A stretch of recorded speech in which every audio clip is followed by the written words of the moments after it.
Calicut University first semester BEdലെ understanding discipline and subject UDSൻ്റെ 2024 question paper ഒന്ന് സോൾവ് ചെയ്ത് നോക്കാം. ഇതിൽ ആദ്യം വരുന്നത് എന്താണ് ഹാർഡ് ഡിസിപ്ലിൻ എന്നുള്ള ക്വസ്റ്റ്യനാണ്. Hard discipline soft discipline pure life, non pure life, പിന്നെ applied life, applied non life, ഇതൊക്കെ ബേക്ക്ലാൻഡ് ക്ലാസിഫിക്കേഷനാണ് ഡിസിപ്ലിൻ്റെ. 6 പറഞ്ഞ് soft, hard, pure life, pure non life, applied non life. ഇവിടെ ചോദിച്ചിട്ടുള്ളത് എന്താ ഹാർഡ് ഡിസിപ്ലിൻ എന്നാണ്. ഹാർഡ് ഡിസിപ്ലിന് എന്ന് പറയുന്നത് നമ്മുടെ മാത്സ്, ഫിസിക്സ്, കെമിസ്ട്രി അങ്ങനത്തെ ഒക്കെ ടൈപ്പ് ഡിസിപ്ലിനാണ് ഹാർഡ് ഡിസിപ്ലിൻ. സോഫ്റ്റ് ഡിസിപ്ലിൻ ഉള്ളതാണ് നമ്മുടെ ഹിസ്റ്ററി, ജോഗ്രഫി അങ്ങനത്തെ ടൈപ്പൊക്കെ. ഹാർഡ് ഡിസിപ്ലിൻ എന്ന് പറഞ്ഞാൽ മനസ്സിലായി. അപ്പോൾ ഒരു ഒബ്ജക്റ്റീവ് ടൈപ്പുള്ള ഒരു സബ്ജക്റ്റ് ആയിരിക്കും ഹാർഡ് ഡിസിപ്ലിൻ ഉണ്ടാവുക. ഒബ്ജക്റ്റീവ്, പിന്നെ എംപിരിക്കൽ മെത്തേഡ് യൂസ് ചെയ്തിട്ടേക്കും അതിലെ കാര്യങ്ങളൊക്കെ മനസ്സിലാക്കുക. പിന്നെ അത് പ്രിസൈസ് ആയിരിക്കും, മെഷറബിൾ ഔട്ട്കംസ് ഉണ്ടായിരിക്കും. നമുക്ക് ഹിസ്റ്ററിയും ജോഗ്രഫിയൊന്നും മെഷറബിൾ ഔട്ട്കംസ് അല്ലല്ലോ ഉണ്ടാവുന്നത്. പക്ഷേ ഫിസിക്സ്, കെമിസ്ട്രി, മാത്സ് ഒക്കെ എന്താ ഒരു എംപിരിക്കലായിട്ടുള്ള മെത്തേഡിലൂടെ നമ്മൾ പ്രിസൈസ് ആയിട്ടുള്ള മെഷറബിൾ ആയിട്ടുള്ള ഔട്ട്കംസ് ഉണ്ടാക്കുന്നത്. അങ്ങനത്തെ ഡിസിപ്ലിനെയാണ് നമ്മൾ ഹാർഡ് ഡിസിപ്ലിൻ എന്ന് പറയാം. ഡിസിപ്ലിൻ എന്ന് പറഞ്ഞാൽ എന്താ, നമ്മുടെ സ്കൂളിൽ പഠിക്കുന്നത് സ്കൂൾ സബ്ജക്റ്റ്, അതൊന്നും കൂടി നമ്മൾ അഡ്വാൻസ്ഡ് ആയിട്ട് ഒരു സബ്ജക്റ്റ് മാത്രം സ്പെസിഫിക് ആയിട്ട് പഠിക്കൂലേ, അതിനെയാണ് നമ്മൾ ഡിസിപ്ലിൻ എന്ന് പറയാം. ഇനി നെക്സ്റ്റ് ക്വസ്റ്റ്യൻ എന്താണ്, മാത്തമെറ്റിക്സിൻ്റെ 2 ഫീച്ചേഴ്സ് ഇതാണ് പറഞ്ഞിട്ടുള്ളത്. മാത്സ് പഠിക്കുന്നതുകൊണ്ട് ഉണ്ടാകുന്ന ഗുണങ്ങൾ എന്തൊക്കെയാണ്? നമുക്ക് ലോജിക്കൽ റീസണിങ് ഉണ്ടാവും, പിന്നെ ക്രിട്ടിക്കൽ തിങ്കിങ് ഉണ്ടാവും, പിന്നെ ഒരു സിസ്റ്റമാറ്റിക് ആയിട്ടായിരിക്കും റീസൺ ചെയ്യുക. അതേപോലെ തന്നെ റിയൽ വേൾഡ് പ്രോബ്ലംസ് ഒക്കെ നമുക്ക് എന്ത് ചെയ്യാൻ പറ്റും, നമ്മൾ മാത്സ് പഠിച്ചു കഴിഞ്ഞാൽ യൂസ് ചെയ്യാൻ പറ്റും. അങ്ങനത്തെ കുറച്ച് കാര്യങ്ങളൊക്കെ നമുക്ക് മാത്സ് പഠിക്കുന്നതുകൊണ്ട്. പിന്നെ list 2 academic discipline biology, economics, social, history അങ്ങനെ ഏത് എഴുതാം. Mention 2 aims of social science teaching at school. Social science പഠിപ്പിക്കുന്നതുകൊണ്ട് എന്തെല്ലാം ഉദ്ദേശങ്ങളാണ് സ്കൂളിലുള്ളതെന്നാണ് ചോദിക്കുന്നത്. സോഷ്യൽ സയൻസ് പഠിപ്പിക്കുന്നതുകൊണ്ട് എന്താ, നമ്മുടെ സിറ്റിസൺഷിപ്പ് വളർത്തിയെടുക്കാൻ പറ്റും, സോഷ്യൽ റെസ്പോൺസിബിലിറ്റി വളർത്തിയെടുക്കാൻ പറ്റും, പിന്നെ നമ്മുടെ ഇന്ത്യനോടുള്ള അല്ലെങ്കിൽ അവരുടെ നാഷനോടുള്ള ബഹുമാനം വർദ്ധിപ്പിച്ചെടുക്കാൻ പറ്റും. പിന്നെ നമുക്ക് വേണ്ടി സോഷ്യൽ റിഫോമേഴ്സ് എത്രത്തോളം കഷ്ടപ്പെട്ടിട്ടുണ്ടെന്ന് മനസ്സിലാക്കാൻ പറ്റും. പിന്നെ പ്രൊമോട്ട് ക്രിട്ടിക്കൽ തിങ്കിങ്, നമ്മുടെ സൊസൈറ്റിനെ കുറിച്ചും ഹിസ്റ്ററിനെ കുറിച്ചും അവർക്ക് ഒരു ക്രിട്ടിക്കൽ തിങ്കിങ് പ്രൊമോട്ട് ചെയ്യാൻ പറ്റും. അതേപോലെ തന്നെ ഡെമോക്രസിനെ കുറിച്ച് അവർക്കൊരു ഐഡിയ ഉണ്ടാവും. പിന്നെ സോഷ്യൽ മിംഗ്ലിങ്, സോഷ്യൽ ഇൻറ്റഗ്രേഷൻ, പിന്നെ ഡിഫറെൻറ്റ് കൾച്ചേഴ്സിനെ റെസ്പെക്റ്റ് ചെയ്യുക, അങ്ങനത്തെ ഒരുപാട് കാര്യങ്ങൾ. നെക്സ്റ്റ് ക്വസ്റ്റ്യൻ എന്താണ് റീസണിങ് എന്ന് പറഞ്ഞാൽ എന്താണെന്നറിയോ, നമ്മൾ ഒരു കാര്യത്തിനെ ലോജിക്കലായിട്ട് അനലൈസ് ചെയ്തിട്ട് അതിനൊരു കൺക്ലൂഷൻ എടുക്കുക. അവിടെ ഉള്ള എവിഡൻസും പ്രിമൈസസും ഒക്കെ യൂസ് ചെയ്തിട്ട്, അവിടെയുള്ള കാര്യങ്ങളൊക്കെ യൂസ് ചെയ്തിട്ട് അതിനെ അനലൈസ് ചെയ്തെന്ന് വെച്ചാൽ വീക്ഷിച്ചിട്ട് നമ്മളൊരു ലോജിക്കലായിട്ടുള്ള ഒരു കൺക്ലൂഷൻ ഉണ്ടാക്കിയെടുക്കുക. അതിനെയാണ് നമ്മൾ റീസണിങ് എന്ന് പറയാം. ഇനി എന്താ സെമിനാർ എന്ന് ചോദിച്ചിട്ടുള്ളത്. സെമിനാർ പറഞ്ഞാൽ എന്താ, ഒരു കുട്ടി ക്ലാസ് എടുക്കാൻ ഒരുപാട് കാര്യങ്ങൾ പഠിച്ചിട്ട് അവരുടെ ഐഡിയ വന്ന് ക്ലാസ് എടുക്കുക, അവരുടെ കൊളീഗ്സിന് മുന്നിലോ അല്ലെങ്കിൽ ഒരു ടീം ഓഫ് മെമ്പേഴ്സിന് മുന്നിൽ അവർ പ്രസൻറ്റ് ചെയ്യുന്നതാണ് നമ്മൾ സെമിനാർ എന്ന് പറയാം. അപ്പോൾ അതൊരു ഡിസ്കഷൻ ബേസ്ഡ് എഡ്യൂക്കേഷണൽ സെക്ഷനാണ്. അവിടെ എന്ത് ചെയ്യും, കുട്ടികൾ അവരുടെ ഐഡിയാസ് പ്രസൻറ്റ് ചെയ്യും. ഒരു സ്പെസിഫിക് ടോപ്പിക്കിലുള്ള ഐഡിയ ആയിരിക്കും പ്രസൻറ്റ് ചെയ്യുക. ഓക്കെ, നെക്സ്റ്റ് ക്വസ്റ്റ്യൻ, ഒരു ക്ലാസ് റൂമിൽ ലെക്ചർ മെത്തേഡിനോട് ഉണ്ടാകുന്ന ഒരു 4 അഡ്വാൻറ്റേജസാണ് ചോദിച്ചിട്ടുള്ളത്. ലെക്ചർ മെത്തേഡ് കൊണ്ട് ഒരുപാട് ഉപകാരങ്ങളുണ്ടല്ലേ. ഒന്ന് ടീച്ചർ സെൻറ്റേഡ് ആയിരിക്കും, പിന്നെ കുട്ടികൾക്ക് കറക്റ്റായിട്ടുള്ള ഇൻഫോർമേഷൻ കൊടുക്കാൻ പറ്റും, പിന്നെ കുട്ടികൾക്ക് കിട്ടുന്ന ഇൻഫോർമേഷന് ഒരു ഫെസിലിറ്റേറ്റ് ചെയ്യുന്നതുകൊണ്ട് തന്നെ അതിൽ ചീത്ത കാര്യങ്ങളൊക്കെ ഒഴിവാക്കി കുട്ടികൾക്ക് അത്യാവശ്യമുള്ള കാര്യങ്ങൾ മാത്രം കടഞ്ഞെടുത്തിട്ട് അങ്ങനെ കൊടുക്കാൻ പറ്റും. പിന്നെ ടൈം ബൗണ്ടഡ് ആയിരിക്കും, പിന്നെ നോട്ട് മേക്കിങ്ങിന് ഇത് കൂടുതൽ എഫക്റ്റീവാണ്, പിന്നെ ഫോക്കസ് ചെയ്ത് പഠിക്കാൻ വേണ്ടിയിട്ട് ഇത് കൂടുതലായിട്ട് പ്രൊമോട്ട് ചെയ്യും. പിന്നെ ഒരുപാട് കുട്ടികളുള്ള സമയത്ത് നമ്മൾ എല്ലാവർക്കും ആക്ടിവിറ്റീസ് കൊടുത്ത് അവരെ ആക്സസ് ചെയ്യാമെന്നുള്ളത് ബുദ്ധിമുട്ടാണ്. അപ്പോൾ ഒരുപാട് കുട്ടികളുള്ള സ്ഥലത്ത് ഇങ്ങനെ ഇതേപോലെ ലെക്ചർ മെത്തേഡ് ആയിരിക്കും സ്യൂട്ടബിൾ ആവുക. അങ്ങനത്തെ കുറച്ച് കാര്യങ്ങൾ. ഇനി നെക്സ്റ്റ് ക്വസ്റ്റ്യൻ എന്താണ് ജെമോളജി എന്നാണ്. ജെമോളജി എന്ന് പറഞ്ഞാൽ നമ്മുടെ ജെം സ്റ്റോൺസ് ഇല്ലേ, അതിനെക്കുറിച്ചുള്ള സയൻറ്റിഫിക് ആയിട്ടുള്ള പഠനമാണ് ജെമോളജി എന്ന് പറഞ്ഞാൽ. അപ്പോൾ അതിലെന്തൊക്കെ ഉണ്ടാവും, എങ്ങനെയാണ് ജെം സ്റ്റോൺസിനെ നമ്മൾ ഐഡൻറ്റിഫൈ ചെയ്യുക, അതിനെങ്ങനെയാണ് നമ്മൾ ക്ലാസിഫൈ ചെയ്യുക, അതിന് ഓരോന്നിനുള്ള പ്രോപ്പർട്ടീസ് എന്തൊക്കെയാണ്, ഈ ജെം സ്റ്റോൺസിൻ്റെ ഒറിജിൻ എങ്ങനെയാണ്, അതൊക്കെയാണ് ഈ ജെമോളജിയിൽ ഉണ്ടാവുക. അത് കൂടുതലായിട്ട് യൂസ് ചെയ്യുന്നത് ജ്വല്ലറി മേക്കിങ്ങിലോ ജെം അപ്രൈസലിലോ ഒക്കെയാണ്. നെക്സ്റ്റ് ക്വസ്റ്റ്യൻ എന്താണ് കമ്മ്യൂണിക്കേഷൻ സ്കില്ലെന്ന്. കമ്മ്യൂണിക്കേഷൻ സ്കില്ലെന്ന് പറഞ്ഞാൽ എന്താ, ഒരാൾ വളരെ വ്യക്തമായിട്ട് ക്ലിയറായിട്ട് അതേപോലെ എഫക്റ്റീവായിട്ടും അയാളുടെ ഉള്ളിലെ ഇൻഫോർമേഷൻ പറയാനും അതേപോലെ തന്നെ സ്വീകരിക്കാനും കഴിയുന്നതിനാണ് നമ്മൾ കമ്മ്യൂണിക്കേഷൻ സ്കില്ല് എന്ന് പറയാം. അത് ചിലപ്പം സംസാരിച്ചിട്ടാവാം, എഴുതിയിട്ടാവാം, ആക്ഷനിലൂടെ ആവാം, എങ്ങനെയായാലും പരസ്പരം അങ്ങോട്ടും ഇങ്ങോട്ടേക്കും ഇൻഫോർമേഷന് നല്ല രീതിയിൽ അണ്ടർസ്റ്റാൻഡ് ചെയ്യുന്ന രീതിയിലും കൊളാബറേറ്റ് ചെയ്യാൻ പറ്റുന്ന രീതിയിലും കൺവേ ചെയ്യുന്നതിനാണ് നമ്മൾ കമ്മ്യൂണിക്കേഷൻ സ്കില്ല് എന്ന് പറയാം. ഇനി നെക്സ്റ്റ് ക്വസ്റ്റ്യൻ എന്താണ് അപ്ലൈഡ് ലൈഫ് ഡിസിപ്ലിൻ എന്നാണ്. അപ്ലൈഡ് ലൈഫ് ഡിസിപ്ലിൻ നമ്മൾ നേരത്തെ പറഞ്ഞു ബിഗ്ലാൻഡ് മോഡലിൽ നമ്മൾ 6 എണ്ണം ഉണ്ടെന്ന് പറഞ്ഞു. ഒന്ന് സോഫ്റ്റ്, ഒന്ന് ഹാർഡ്, ഒന്ന് പ്യുവർ ലൈഫ്, ഒന്ന് പ്യുവർ നോൺ ലൈഫ്, പിന്നുള്ളത് അപ്ലൈഡ് ലൈഫ്, പിന്നെ അപ്ലൈഡ് നോൺ ലൈഫ്. ഇവിടെ നമ്മളോട് ചോദിച്ചിട്ട് അപ്ലൈഡ് ലൈഫ് എന്താണ്. അപ്ലൈഡ് ലൈഫ് എന്ന് പറഞ്ഞാൽ എന്തായിരിക്കും, ലിവിങ് ഓർഗാനിസത്തിൻ്റെ കുറിച്ചുള്ള പഠനം, നമ്മൾ അപ്ലിക്കബിൾ ആയിട്ടുള്ള ലിവിങ് ഓർഗാനിസത്തിനെ കുറിച്ചുള്ള പഠനം, ആ ഒരു ഫീൽഡ് ഓഫ് സ്റ്റഡീനെയാണ് നമ്മൾ അപ്ലൈഡ് ലൈഫ് ഡിസിപ്ലിൻ എന്ന് പറയാം. അപ്പോൾ ബയോളജിക്കൽ, കെമിസ്ട്രി, പിന്നെ അതേപോലെ ലബോറട്ടറി, ഇതൊക്കെ ഇതിൽ വരും, അപ്ലൈഡ് ലൈഫ് ഡിസിപ്ലിനിൽ വരും. ഇനി നെക്സ്റ്റ് ക്വസ്റ്റ്യന് നാനോ ടെക്നോളജി നമ്മുടെ സൊസൈറ്റിയിലേക്ക് ഒരുപാട് ചേഞ്ചുകൾ കൊണ്ടുവന്നിട്ടുണ്ടെന്നാണ് പറയുന്നത്. അത് നമ്മളോട് ഒന്ന് ക്രിട്ടിസൈസ് ചെയ്യാനാണ് പറഞ്ഞിട്ടുള്ളത്. അതെ, നാനോ ടെക്നോളജി കാരണം ഒരുപാട് മാറ്റങ്ങൾ വന്നിട്ടില്ലേ. നാനോ ടെക്നോളജി എന്ന് പറഞ്ഞാൽ അറിയാം, നമ്മുടെ നാനോ മീറ്ററിലുള്ള എലമെൻറ്റ്സ് ഉണ്ടാകും, ചില വളരെ മൈന്യൂട്ടായിട്ടുള്ള എലമെൻറ്റ്സ്, ഇതിനെക്കുറിച്ചുള്ളൊരു പഠനമാണ് നമ്മുടെ നാനോ ടെക്നോളജി എന്ന് പറയുന്നത്. അപ്പോൾ ഇത് വരുന്നതുകൊണ്ട് തന്നെ നമുക്ക് ഒരുപാട് ഈ അറ്റോമിക് ആൻഡ് മോളിക്കുലർ ലെവൽസിലുള്ള മെറ്റീരിയൽസിനെ കുറിച്ചായിരിക്കും ഇത് കൂടുതലായിട്ടും പഠിക്കുക. അതുകൊണ്ട് തന്നെ മെഡിസിൻസിൽ ഡ്രഗ്സ് യൂസ് ചെയ്യുന്ന കാര്യത്തിൽ, പിന്നെ ഡയഗ്നോസിൻ്റെ കാര്യത്തിൽ ഇതൊക്കെ ഭയങ്കരമായിട്ടുള്ള മാറ്റങ്ങൾ കൊണ്ടുവന്നിട്ടുണ്ട്. അപ്പോൾ മെഡിസിന്, ക്യാൻസർ ട്രീറ്റ്മെൻറ്റിനൊക്കെ നമുക്ക് നാനോ പാർട്ടിക്കിൾസ് ആയിരിക്കുമല്ലോ, അപ്പോൾ അതിനൊക്കെ ട്രീറ്റ്മെൻറ്റ് ചെയ്യാൻ നമുക്ക് എന്ത് വേണം? നാനോ ടെക്നോളജി വേണം. അപ്പോൾ മെഡിസിൻ രംഗത്ത് ഇത് നല്ലപോലെ മാറ്റം വന്നിട്ടുണ്ട്.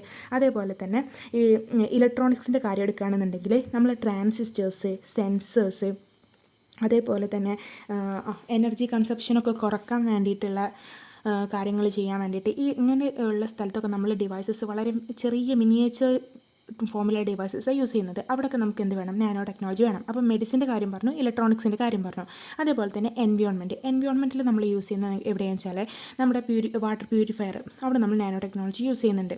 അതേപോലെ തന്നെ സോളാർ പാനൽസ്, അവിടെ നമ്മൾ നാനോ മെറ്റീരിയൽസാണ് യൂസ് ചെയ്യുന്നത്. ഓക്കെ, അപ്പോൾ എൻവയോൺമെൻറ്റിൽ നമ്മളങ്ങനെ യൂസ് ചെയ്യുന്നുണ്ട്. ഇനി ഇൻഡസ്ട്രിയിലാണെങ്കിലോ സ്ട്രോങ്ങർ ലൈറ്റർ മെറ്റീരിയൽസൊക്കെ ഇല്ലേ, കാർബൺ, നാനോ ട്യൂബ്സ്, അതേപോലത്തെ മെറ്റീരിയൽസിൻ്റെ കൺസ്ട്രക്ഷനും ട്രാൻസ്പോർട്ടേഷനൊക്കെ എന്ത് വേണം? നാനോ ടെക്നോളജി വേണം. അങ്ങനെ ഒരുപാടുണ്ട് കേട്ടോ നാനോ ടെക്നോളജി. ഇനിയിപ്പോൾ ലാബിലാണെങ്കിലും നാനോ ടെക്നോളജി വളരെ അത്യാവശ്യമുള്ള കാര്യമല്ല. സെൽസിനെയും കാര്യത്തിനൊക്കെ നമ്മൾ ഐഡൻറ്റിഫൈ ചെയ്യാനും അതിൻ്റെ ഉള്ളിലുള്ള കാര്യങ്ങളൊക്കെ സ്പെസിഫൈ ചെയ്യാനും നമുക്ക് നാനോ ടെക്നോളജി വേണം. അങ്ങനെ ഒരുപാട് അതിന് അപ്ലിക്കേഷൻ ഉണ്ട് കേട്ടോ. ഇനി next question logic behind including different subject in school എഡ്യൂക്കേഷനിൽ നമ്മൾ എന്തിനാണ് ഡിഫറെൻറ്റ് സബ്ജക്റ്റ് ഇൻക്ലൂഡ് ചെയ്യുന്നത്? ഒരുപാട് ലോജിക്കായിട്ടുള്ള റീസൺസ് ഉണ്ട്. ഒന്നെന്ന് പറഞ്ഞാൽ കുട്ടികൾക്ക് ബേസിക് ഐഡിയ കൊടുക്കുക, എല്ലാ സബ്ജക്റ്റിനെ കുറിച്ചുള്ള ബേസിക് ഐഡിയ കൊടുക്കാം. പിന്നെ ഇനി ഇതേപോലെ വേണമെങ്കിൽ ലാംഗ്വേജ്, സോഷ്യൽ സയൻസ്, മാത്തമാറ്റിക്സ് അങ്ങനെ എഴുതിയിട്ട് അതിൻ്റെ ഓരോ ഇമ്പോർട്ടൻസ് കൊടുക്കാം. ലാംഗ്വേജ് പഠിക്കുന്നതോടുകൂടെ കുട്ടികൾ കൾച്ചറിനെ മനസ്സിലാക്കും, അതേപോലെ നല്ലപോലെ കമ്മ്യൂണിക്കേഷൻ സ്കിൽ ഉണ്ടാവും. ഇനി സോഷ്യൽ സയൻസ് പഠിക്കുന്നതോടെ കൂടെ സിറ്റിസൺഷിപ്പ് ഫോക്കസ് ചെയ്യും. അതേപോലെ ചരിത്രത്തിനെ കുറിച്ച് നല്ലൊരു അവയർനെസ് ഉണ്ടാവും. പിന്നെ സോഷ്യൽ റെസ്പോൺസിബിലിറ്റി വരും. ഇനി സയൻസ് പഠിച്ചു കഴിഞ്ഞാലോ ക്രിട്ടിക്കൽ തിങ്കിങ് ഉണ്ടാവും, പ്രോബ്ലം സോൾവിങ് ഉണ്ടാവും, ടെക്നിക്കൽ സ്കിൽസ് ഉണ്ടാവും. ഇനി മാത്തമാറ്റിക്സ് പഠിക്കുന്നതുകൊണ്ട് റീസണിംഗ് ഒക്കെ ഇമ്പ്രൂവ് ചെയ്യും, ലോജിക്കൽ തിങ്കിങ് ഉണ്ടാവും, അനലിറ്റിക് എബിലിറ്റീസ് ഉണ്ടാവും. ഇങ്ങനെ അല്ലാതെ നമുക്ക് ജനറലായിട്ടും പറയാം. അപ്പോൾ കുട്ടികൾക്ക് ഒരുപാട് സബ്ജക്റ്റ് പഠിക്കുമ്പോൾ എല്ലാത്തിൻ്റെയും ഒരു ബേസ് ആയിട്ട് കിട്ടും. ഇനി ഒരു സബ്ജക്റ്റ് മാത്രമാണ് പഠിക്കുന്നതെന്നുണ്ടെങ്കിൽ കുട്ടികൾക്ക് അവരുടെ ടേസ്റ്റ് മനസ്സിലാക്കാൻ ബുദ്ധിമുട്ടായിരിക്കും. അപ്പോൾ ഡിഫറെൻറ്റ് സബ്ജക്റ്റ് ആകുമ്പോൾ ഇവർക്ക് അവരുടെ ടേസ്റ്റ് ഏതാണെന്ന് മനസ്സിലാക്കാൻ പറ്റും. അതേപോലെ തന്നെ ഒരു സബ്ജക്റ്റ് മാത്രം പഠിക്കുമ്പോൾ ഭയങ്കര ചടപ്പായിട്ടും അല്ലേ, അങ്ങനത്തെ കാര്യങ്ങളൊക്കെ ഉണ്ടാകും. അപ്പോൾ ഒരുപാട് ലെവൽ ഓഫ് സബ്ജക്റ്റാണ് ഉള്ളത്. ഹാർഡായിട്ടുള്ള സബ്ജക്റ്റ് ഉണ്ട്, സോഫ്റ്റ് ആയിട്ടുള്ള സബ്ജക്റ്റ് ഉണ്ട്, അതുപോലെ ലൈഫ് സബ്ജക്റ്റ് ഉണ്ട്, നോൺ ലൈഫ് സബ്ജക്റ്റ് ഉണ്ട്. അപ്പോൾ ഡിഫറെൻറ്റ് ആസ്പെക്ട്സ് ആകുമ്പോൾ അവരുടെ ഇൻട്രസ്റ്റ് ലെവലൊക്കെ കൂടും. അപ്പോൾ ഡിഫറെൻറ്റ് ടെക്നിക്സിൽ ഇത് നമുക്ക് അപ്ലിക്കബിൾ ആവാൻ പറ്റും. അതേപോലെ തന്നെ ഒന്നിൽ മാത്രം ഒതുങ്ങാതെ ഈ ചിന്തിക്കുന്ന കാര്യം ഡിഫറെൻറ്റ് ആസ്പെക്റ്റിൽ ചിന്തിക്കാൻ പറ്റും. മാത്തമാറ്റിക്കൽ വേയിൽ, സയൻറ്റിഫിക് വേയിൽ, ഹിസ്റ്റോറിക്കൽ വേയിൽ, അങ്ങനെ ഓരോ നോളജിനെയും ഡിഫറെൻറ്റ് വേയിൽ കുട്ടിക്ക് ചിന്തിക്കാൻ പ്രൊമോട്ട് ചെയ്യാൻ പറ്റും. അതേപോലെ തന്നെ കാര്യങ്ങൾ വീക്ഷിക്കുന്ന രീതി ഡിഫറെൻ്റായി വരും. അങ്ങനെ ഒരുപാട് എണ്ണമുണ്ട് അല്ലേ, different subject school education include ചെയ്യാൻ. അതേപോലെ ഒരുപാട് കാര്യങ്ങൾ അറ്റ് എ ടൈം ചെയ്യുന്ന ഒരു കുട്ടിക്ക് അവരുടെ ലൈഫിലും ഒരുപാട് കാര്യങ്ങൾ അറ്റ് എ ടൈമിൽ ഒരുപാട് റെസ്പോൺസിബിലിറ്റിയും കാര്യങ്ങളൊക്കെ വരുമ്പോൾ അതെന്ത് ചെയ്യാം, ഹോൾഡ് ചെയ്യാൻ ഈ സ്കൂളിൽ പഠിക്കുന്ന ഈ കാര്യം കൊണ്ട് മേക്കപ്പ് ചെയ്യാൻ പറ്റും. നെക്സ്റ്റ് ചോദിച്ചുള്ളത് ഹിസ്റ്ററി ഓഫ് മാത്തമാറ്റിക്സ്. അത് നമ്മൾ ഓൾറെഡി ചെയ്തിട്ടുണ്ട്, നമ്മളതിന് കോഡൊക്കെ വെച്ചിട്ട് ചെയ്തിട്ടുണ്ടായിരുന്നു. ഇനി ബയോ ഇൻഫോർമാറ്റിക്സിൻ്റെ സിഗ്നിഫിക്കൻസാണ് ചോദിച്ചിട്ടുള്ളത്. ബയോ ഇൻഫോർമാറ്റിക്സ് എന്ന് പറയുന്നത് നമ്മുടെ ബയോളജിയും കമ്പ്യൂട്ടർ സയൻസും സ്റ്റാറ്റിസ്റ്റിക്സും കൂടി ചേർന്ന് ഇൻറ്റഗ്രേറ്റ് ചെയ്തിട്ട് ഒരു ബയോളജിക്കൽ ഡാറ്റ അനലൈസ് ചെയ്യുന്ന പ്രൊസീജിയറാണ് ബയോ ഇൻഫോർമാറ്റിക്സ് എന്ന് പറയുന്നത്. അതിൻ്റെ സിഗ്നിഫിക്കൻസ് എന്ന് പറയുന്നത് നമ്മുടെ മെഡിക്കൽ റിസർച്ചിൽ, ജെനോമിക്സിൽ, അഗ്രികൾച്ചറിൽ, അങ്ങനെ ഒരുപാട് സ്ഥലത്ത് നമ്മൾ എന്ത് ചെയ്യുന്നുണ്ട്, ബയോ ഇൻഫോർമാറ്റിക്സ് യൂസ് ചെയ്യുന്നുണ്ട്.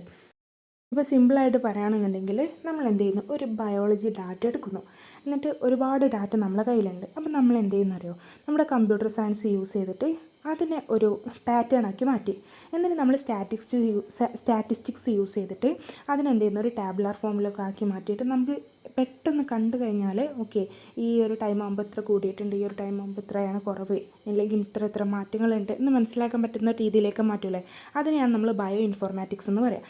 ബയോളജി ഡാറ്റനെ നമ്മൾ കമ്പ്യൂട്ടർ സയൻസും സ്റ്റാറ്റിസ്റ്റിക്സും യൂസ് ചെയ്തിട്ട് അനലൈസ് ചെയ്യുന്ന പരിപാടി. ഇപ്പോൾ ഇന്ന് നോക്കിയാൽ നമ്മുടെ ഡ്രഗിൻ്റെ ഒക്കെ ഡിസ്കവറി അല്ലെങ്കിൽ പേഴ്സണലൈസ്ഡ് മെഡിസിൻ്റെ ഒക്കെ ഹിസ്റ്ററി, ആ കാര്യത്തിനൊക്കെ നമ്മൾ എന്തൊരു ബയോളജിക്കൽ ഡാറ്റ ഉണ്ടാക്കി, എന്നിട്ട് അതിനെന്ത് ചെയ്യുന്നു, നമ്മൾ കമ്പ്യൂട്ടർ സയൻസും സ്റ്റാറ്റിസ്റ്റിക്സും യൂസ് ചെയ്തിട്ട് അനലൈസ് ചെയ്യുക. അപ്പോൾ മെഡിക്കൽ റിസർച്ചിൽ അത് യൂസ് ചെയ്യുന്നുണ്ട്.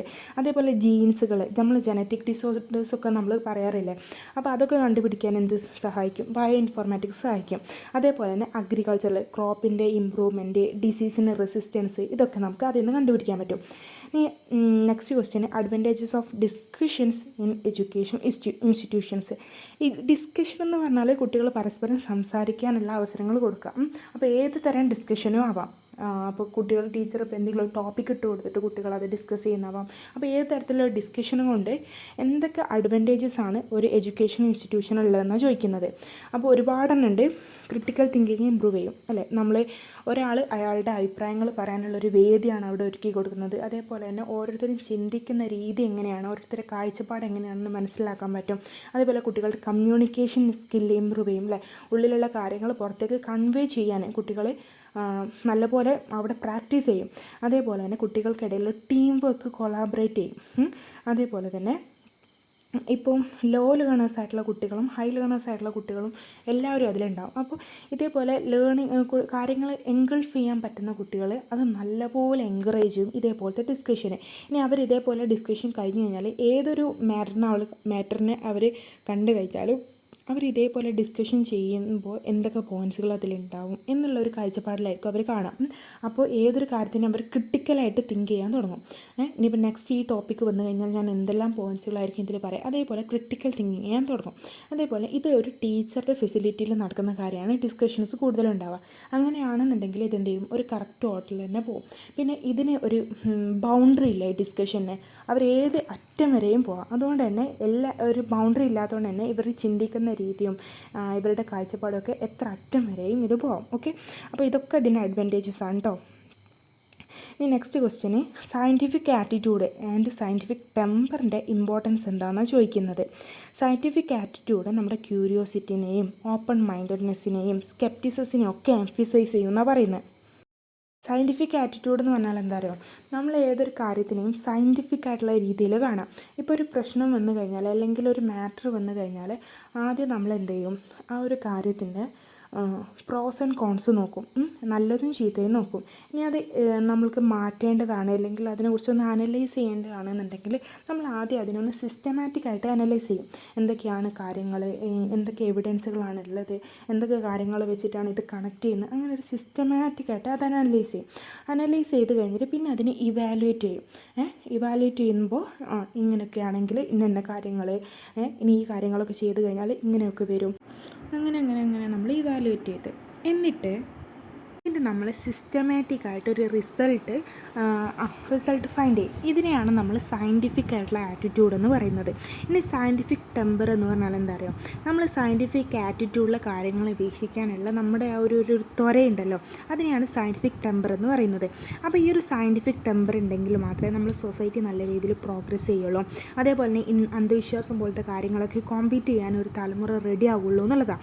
ഇനി ഇതിൻ്റെ വേറെ ഇമ്പോർട്ടൻസ് എന്ന് പറയുന്നത് സയൻറ്റിഫിക് ആറ്റിറ്റ്യൂഡിൻ്റെ ഇമ്പോർട്ടൻസ്. എന്താ സയൻറ്റിഫിക് ആറ്റിറ്റ്യൂഡിലുള്ള ഇമ്പോർട്ടൻസ് ഉണ്ടാവുക, നമ്മൾ ഡിസിഷനൊക്കെ ഏതെങ്കിലും ഒരു എവിഡൻസ് ബേസ്ഡ് ആയിട്ട് മാത്രമായിരിക്കും നമ്മൾ കാര്യങ്ങൾ ചെയ്യുക. അപ്പോൾ നമ്മളൊരു ഓപ്പൺ മൈൻഡഡ് ആയിട്ടായിരിക്കും കാര്യങ്ങൾ ചെയ്യുക. അതേപോലെ തന്നെ എല്ലാത്തിനോടൊരു ക്യൂരിയോസിറ്റി ഉണ്ടാവും, പിന്നെ സ്കെപ്റ്റിസിസം, അങ്ങനത്തെ കാര്യങ്ങളൊക്കെ ഉണ്ടാവും. ഇനി പ്രോബ്ലംസ് സോൾവ് ചെയ്യുകയാണെന്നുണ്ടെങ്കിലോ നമ്മളൊരു അനലിറ്റിക് ആയിട്ട് അപ്രോച്ചിലോ മാത്രമേ കാര്യങ്ങൾ സോൾവ് ചെയ്യുള്ളൂ. അതേപോലെ തന്നെ ഇന്ന് അവൈലബിൾ ആയിട്ടുള്ള ടെക്നോളജീസ് പിന്നെ നമ്മുടെ ക്രിയേറ്റിവിറ്റി, ഈ കാര്യങ്ങളൊക്കെ ഇന്നോവേറ്റ് ചെയ്തിട്ടായിരിക്കും നമ്മുടെ റിസൾട്ടുകൾ ഉണ്ടാവുക. അപ്പോൾ ഇതൊക്കെയാണ് സയൻറ്റിഫിക് ആറ്റിറ്റ്യൂഡ് ആൻഡ് ടെമ്പറിൻ്റെ ഇമ്പോർട്ടൻസ്. ഇനി next question essay on academic ഡിസിപ്ലിനാണ്. അക്കാദമിക് ഡിസിപ്ലിൻ എന്താ, നമ്മുടെ സ്കൂളിൽ പഠിക്കുന്ന കാര്യങ്ങളൊന്നും കൂടി അഡ്വാൻസ് ചെയ്തിട്ട് നമ്മൾ അതിലേതെങ്കിലും ഒരു സബ്ജക്റ്റ് മാത്രം സ്പെസിഫൈ ചെയ്ത് പി ജിക്കൊക്കെ പഠിക്കൂലേ, അതിനെയാണ് നമ്മൾ അക്കാദമിക് ഡിസിപ്ലിൻ എന്ന് പറയാം. അപ്പോൾ സിമ്പിളായിട്ട് പറയുകയാണെന്നുണ്ടെങ്കിൽ അതൊരു ബ്രാഞ്ച് ഓഫ് നോളജ് ആണ്. അത് സിസ്റ്റമാറ്റിക് ആയിട്ടാണ് പഠിപ്പിക്കുന്ന കുറച്ച് ആൾക്കാരുണ്ടാവും, റിസർച്ച് ചെയ്യുന്ന കുറച്ച് ആൾക്കാരുണ്ടാവും, അവിടെ സ്പെസിഫിക് ആയിട്ടുള്ള തിയറീസ് ഉണ്ടാവും, മെത്തേഡ്സ് ഉണ്ടാവും, ടെർമിനോളജീസ് ഉണ്ടാവും.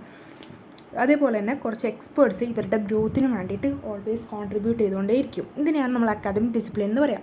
സിമ്പിളായിട്ട് കാര്യം മനസ്സിലായില്ല, നമ്മൾ കോളേജിലൊക്കെ പഠിക്കുന്ന ഒരു ഏരിയ, ഇപ്പോൾ മാത്സ് ആണെങ്കിൽ മാത്സ് മാത്രം, ഹിസ്റ്ററി ആണെങ്കിൽ ഹിസ്റ്ററി മാത്രം അല്ലേ, ആ പേപ്പർ മാത്രമല്ലേ ഉണ്ടാവുള്ളൂ. അതേ നമ്മൾ അക്കാദമിക് ഡിസിപ്ലിൻ എന്ന് പറയാം. ഇനി ഡെഫിനേഷൻ, ഏതെങ്കിലും ഒരാളുടെ ഡെഫിനേഷൻ പഠിച്ചു വെക്കുക. ഇവിടെ ഞാൻ ഗുഡ് 1973 പബ്ലിഷ് ചെയ്തിട്ടുള്ള ഒരു ഡെഫിനേഷനാണ് കൊടുത്തിട്ടുള്ളത്. ഇവിടെ ഒരാളെ പേരും ഉണ്ടാവും, അയാൾ പബ്ലിഷ് ചെയ്ത ഡേറ്റും ഉണ്ടാവും. ഇപ്പോൾ ഇവിടെ ഗുഡ് എന്ന് പറഞ്ഞ ആൾ 1973 അയാൾ ബുക്കിൽ പബ്ലിഷ് ചെയ്തിട്ടുള്ള ഒരു ഡെഫിനിഷനാണിത്. അതേപോലെ നിങ്ങൾ ഏതെങ്കിലും ഒരു ഡെഫിനിഷൻ കാണാതെ പഠിച്ചു വെക്കുക കേട്ടോ. An academic discipline is a field of study that has its own body of knowledge, practitioners and specialized method of inquiry. ഇനി സ്പെഷ്യൽ ഫീച്ചേഴ്സ് എന്തൊക്കെയാണെന്നാണ് ചോദിച്ചിട്ടുള്ളത്. എന്തൊക്കെയായിരിക്കും സ്പെഷ്യൽ ഫീച്ചേഴ്സ്? സ്പെസിഫിക് ടെർമിനോളജി ഉണ്ടാവും അല്ലേ. സ്പെസിഫിക് ടെർമിനോളജി എന്ന് പറയുമ്പോൾ എല്ലാ ഡിസിപ്ലിനും അതിൻ്റേതായുള്ള യുണീക്കായിട്ടുള്ള വെക്കാബുലറി ഉണ്ടാവും. ഇപ്പം മാത്സിലൊക്കെ ആണെന്നുണ്ടെങ്കിൽ വെക്റ്റർ, പിന്നെ കെമിസ്ട്രിയിലാണെങ്കിൽ മോളിക്യൂള്, ഫിസിക്സിലാണെന്നുണ്ടെങ്കിൽ അതിൻ്റെ സ്പീഡ്, അങ്ങനെയൊക്കെ ഉണ്ടാവില്ലേ. അതേപോലെ അതിനൊരു യുണീക്കായിട്ടുള്ള വൊക്കാബുലറി ഉണ്ടാവും. അതിനെയാണ് നമ്മൾ സ്പെസിഫിക് ടെർമിനോളജി എന്ന് പറയാം. അതേപോലെ സിസ്റ്റമാറ്റിക് ആയിട്ടുള്ള ഇൻക്വയറി ഉണ്ടാവും. ഇൻക്വയറി എന്ന് പറയുമ്പോൾ ഓരോന്നും ഡിഫറെൻ്റ് ആയിട്ടുള്ള രീതിയിലല്ലേ എക്സ്പ്ലോർ ചെയ്യുന്നത്, അതേപോലെ അനലൈസ് ചെയ്യുന്നതൊക്കെ. ഇപ്പോൾ സയൻസൊക്കെ ആണെന്നുണ്ടെങ്കിൽ ഇപ്പോൾ എക്സ്പെരിമെൻ്റ് ചെയ്ത് കണ്ടുപിടിക്കും. ഹ്യൂമാനിറ്റീസ് ആണെന്നുണ്ടെങ്കിൽ ക്രിട്ടിക്കലി അനലൈസ് ചെയ്ത് കണ്ടുപിടിക്കും. അപ്പോൾ ഓരോന്നിൻ്റെ ആയിട്ടുള്ള മെത്തഡോളജി ഇല്ലേ, അതിനെയാണ് നമ്മൾ സിസ്റ്റമാറ്റിക് ഇൻക്വയറി എന്ന് പറയുന്നത്. ഓക്കെ, ഇനി നോളജ് ഡെവലപ്മെൻറ്റ്. എല്ലാ ഡിസിപ്ലിൻ എന്ത് ചെയ്യും? കണ്ടിന്യൂസ് ആയിട്ടുള്ള തിയറീസ്, ഡിസ്കവറീസ്, അത് ഇൻ്റർ കൊളാബറേഷൻ. ഇൻ്റർ എന്ന് പറഞ്ഞാൽ എന്താ? ഒന്നിലേറെ ഡിസിപ്ലിന് കൂട്ടിച്ചേർത്തിട്ട് വായിക്കുക. ഇപ്പോൾ നമ്മൾ നേരത്തെ ബയോ ഇൻഫോർമാറ്റിക്സ് പറഞ്ഞില്ലേ, ബയോളജിയിലുള്ള നമ്മൾ കണ്ടുപിടിക്കുന്ന കാര്യങ്ങൾ നമ്മൾ സ്റ്റാറ്റിസ്റ്റിക്സും കമ്പ്യൂട്ടർ സയൻസും യൂസ് ചെയ്ത് കണ്ടുപിടിക്കുക എന്നുള്ളത്, അനലൈസ് ചെയ്യുക എന്നുള്ളത്, അത് ബയോ ഇൻഫോർമാറ്റിക്സ്. അതെന്താ? രണ്ട് ഡിസിപ്ലിന് കൂട്ടിച്ചേർത്തല്ല, അതിനാണ് നമ്മൾ ഇൻ്റർ എന്ന് പറയാം. ഓക്കെ, അപ്പം നോളജ് ഇങ്ങനെ ഡെവലപ്പ് ചെയ്തുകൊണ്ടേ ഇരിക്കും, ഇതേപോലെ പുതിയ തിയറീസും ഡിസ്കവറീസും ഒക്കെ കാരണം. പിന്നുള്ളത് പബ്ലിക്കേഷൻ. നിങ്ങൾ നോക്കിയേ, എല്ലാ ഡിസിപ്ലിനും പബ്ലിക്കേഷൻസ് ഇങ്ങനെ നിൽക്കാതെ വന്നുകൊണ്ടിരിക്കും അല്ലേ. Publications and fraternity. അത് ലിറ്ററേച്ചറായിട്ട് വരാം, ജേർണൽസായിട്ട് വരാം, പിന്നെ റിസർച്ച് പേപ്പർ ആവാം. അങ്ങനെ എങ്ങനെയെങ്കിലും എന്ത് ചെയ്യും, ആ ഒരു പബ്ലിക്കേഷൻ വന്നുകൊണ്ടേയിരിക്കും. അതിൻ്റെ കാരണമായിട്ട് നമ്മുടെ കമ്മ്യൂണിറ്റിയിലുള്ള നോളജ് എക്സ്ചേഞ്ച് ഇങ്ങനെ ഫോസ്റ്റർ ചെയ്തുകൊണ്ടേയിരിക്കും കേട്ടോ. ഓക്കെ, ഇനി പിന്നെ പ്രാക്ടിക്കൽ ആപ്ലിക്കേഷൻസ് ഉണ്ടാവും. Discipline often have direct implication in real life scenarios such as engineering solving technical problems or psychology addressing human behaviour. Practical ആപ്ലിക്കേഷനാണ് പറയുന്നത്. സൈക്കോളജി നമ്മുടെ ഹ്യൂമൻ ബിഹേവിയറൊക്കെ അഡ്രസ്സ് ചെയ്യും. സൈക്കോളജി നല്ലപോലെ വളർന്നുകൊണ്ടിരിക്കുന്ന കാരണം കൊണ്ട് തന്നെ നമുക്ക് ഇപ്പോൾ റിലേഷൻഷിപ്പിൽ പ്രോബ്ലംസ് ഉണ്ടെങ്കിലും, പിന്നെ പേഴ്സണൽ മാറ്റേഴ്സ് ഉണ്ടെങ്കിലും, പിന്നെ നമുക്ക് ടെമ്പർ നമ്മൾ പിടിച്ചു വെക്കാൻ പറ്റാതെ ദേഷ്യം അല്ലെങ്കിൽ സങ്കടം, ഇതൊക്കെ ഉണ്ടെങ്കിൽ നമ്മൾ എന്ത് ചെയ്യും? സൈക്കാട്രിസ്റ്റിനെ കാണിക്കും. കാരണം എന്താ? സൈക്കോളജി അത്രത്തോളം അഡ്വാൻസ് ആയി എന്നുള്ളത് കൊണ്ടാണ്. ഒരു കാലത്ത് സൈക്കോളജി ഒന്നും ഇല്ലാത്തൊരു കാലമല്ലേ, സൈക്കാട്രിസ്റ്റ് ഒന്നും ഇല്ലാത്ത ഒരു കാലം ഉണ്ടായിരുന്നു. അപ്പോൾ അവിടുന്ന് ഇതുവരെ എത്തിയിട്ടുണ്ടെങ്കിൽ ഓഫ് കോഴ്സ് അതിന് സൈക്കോളജീൻ്റെ ഡെവലപ്മെൻ്റ് ആണ്. അതേപോലെ തന്നെ എഞ്ചിനീയേഴ്സ് ടെക്നിക്കലായിട്ടുള്ള പ്രോബ്ലംസൊക്കെ സോൾവ് ചെയ്യുന്നില്ലേ. ഓക്കെ, അപ്പോൾ പ്രാക്ടിക്കലായിട്ട് ആപ്ലിക്കേഷൻ ഉണ്ട്. അപ്പോൾ ഒരു 5 ഇവിടെ എഴുതിയിട്ടുള്ള ഒരുപാട് ഫീച്ചേഴ്സ് ഉണ്ട് കേട്ടോ അക്കാദമിക് ഡിസിപ്ലിന്. ഓക്കെ, അപ്പോൾ അക്കാദമിക് ഡിസിപ്ലിനെ നമ്മുടെ സ്പെഷ്യലൈസേഷന് വേണ്ടിയിട്ടും, പിന്നെ അതേപോലെ ഓരോ ഫീൽഡും വളരെ വ്യക്തമായിട്ട് ആഴത്തിൽ മനസ്സിലാക്കാൻ വേണ്ടിയിട്ടും, നമ്മുടെ എഡ്യൂക്കേഷന് വേണ്ടിയിട്ടും, സൊസൈറ്റൽ ഡെവലപ്മെൻറ്റിന് വേണ്ടിയിട്ടും നിൽക്കാതെ കോൺട്രിബ്യൂട്ട് ചെയ്യാൻ വേണ്ടിയിട്ട് അല്ലേ, അടിക്കടിക്ക് കോൺട്രിബ്യൂട്ട് ചെയ്യാൻ വേണ്ടിയിട്ടാണ് നമ്മൾ അക്കാദമിക് ഡിസിപ്ലിനെ യൂസ് ചെയ്യുന്നത്, അല്ലെങ്കിൽ അക്കാദമിക് ഡിസിപ്ലിൻ പ്രൊവൈഡ് ചെയ്യുന്ന കാര്യങ്ങൾ. നെക്സ്റ്റ് ക്വസ്റ്റ്യന്, നമ്മുടെ എഡ്യൂക്കേഷൻ സിസ്റ്റത്തിൽ ഒരുപാട് സ്കൂൾ സബ്ജക്റ്റ് നമ്മൾ പഠിക്കുന്നുണ്ട് അല്ലേ. പക്ഷേ ഇപ്പോഴും ഒരുപാട് ആൾക്കാർക്ക് അവരുടെ റിയൽ ലൈഫ് സിറ്റുവേഷനിൽ അവർക്ക് ഈ സബ്ജക്റ്റ് നോളജ് ഒന്നും യൂസ് ചെയ്യാൻ പറ്റുന്നില്ല പ്രോപ്പറായിട്ടുള്ള രീതിയിൽ. അപ്പോൾ ഇതിനൊക്കെ എന്താണ് കാരണമെന്നും അതെങ്ങനെയാണ് സോൾവ് ചെയ്യുക എന്നുള്ളതാണ് നമ്മൾ 18th ക്വസ്റ്റ്യനിൽ ചോദിച്ചിട്ടുള്ളത്. അപ്പോൾ ഇതിന് ഫാക്ടേഴ്സായിട്ട് പറയുന്ന കാര്യങ്ങളെന്ന് പറഞ്ഞതിൽ, ഒന്ന്, നമ്മൾ കാണാതെ പഠിക്കാൻ വേണ്ടിയിട്ട് മനഃപ്പാടമാക്കാൻ വേണ്ടിയിട്ടാണ് കൂടുതലായിട്ട് എംഫസിസ് കൊടുക്കുന്നത്. ഇതൊരു പ്രശ്നമല്ലേ.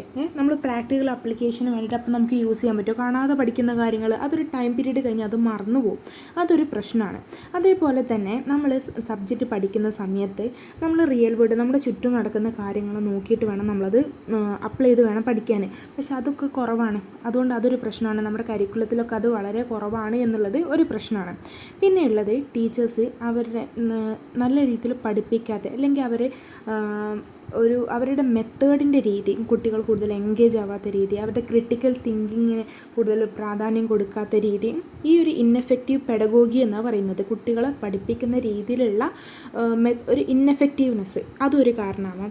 അതേപോലെ തന്നെ financial literacy, communication, problem skill, ഇതിനൊന്നും കൂടുതൽ കൊടുക്കാത്തത്, എഡ്യൂക്കേഷന് കൂടുതൽ അതിനുള്ള പ്രാധാന്യം കൊടുക്കാത്തതൊരു പ്രശ്നമാണ്.